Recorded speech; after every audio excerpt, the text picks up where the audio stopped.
Well, hello, Bon Air young people. It's Pastor Mike. I'm so glad to see you. I want to share with you a biblical story today about Jonah and the whale. But just to kind of get an idea of how big a whale is, here's a whale rib. For those of you that have been in my office, you know that you've seen this here. This is a whale rib. This is just half of the whale. This whale that this rib came from was about 40 feet long, is what the scientists tell me. But that's a big animal, isn't it? Especially to swim in. So when you get to the part of the story where it says the whale swallowed Jonah, look with me, you can see that I think a whale could swallow somebody without any question at all. Hey, anytime that you're in the church and that I'm here, ask your parents, come on up in the office. I'd love for you to be able to see the whale rib firsthand. That would be a great way for us to visit with you and your parents and me and our whale rib. So let me share with you this story of Jonah and the whale. There was once a big city called Nineveh. The people who lived there were very wicked. They were just mean as mean could be. God was worried about them, and the Lord wanted them to change their ways. So one day God spoke to a man named Jonah.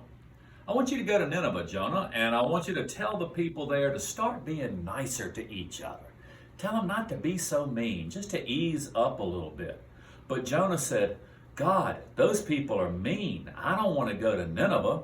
And God said, I'm not interested in what you want. This is what the people need.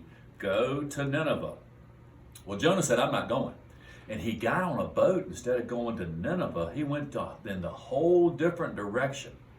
Well, the boat was at sea, and Jonah and most of the rest of the passengers were sleeping soundly when a terrible storm came up, and the boat rocked, and the waves broke over the edges, and even the professional sailors were afraid that they were going to die, and they prayed to be saved, and finally they woke Jonah up and asked him to pray too, but the storm grew even worse. And finally Jonah says, I think this is my fault. I'm running from God. And everybody else on the boat said, absolutely, it's your fault. You are bad luck. You're a bad omen. And we're going to throw you overboard. And they did. And Jonah was in the water. And he was struggling to stay afloat. And the Lord sent a great fish. We call them whales. A great fish came and he swallowed Jonah.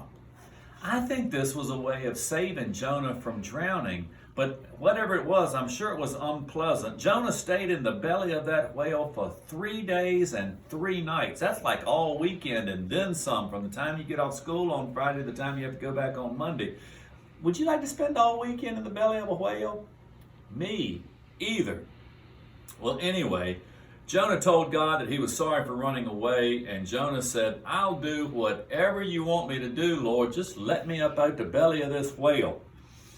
And God said, all right, I hear what you're saying. I'll give you another chance. And the whale swam up right to the edge of the water, right on the beach, and he spit Jonah right out in the shallow water. He rinsed himself off, got up on the beach, and he went about what the Lord wanted to do. Now, Jonah, God said, go to Nineveh and tell the people that unless they change and start being nicer to one another, I'm going to destroy their whole city.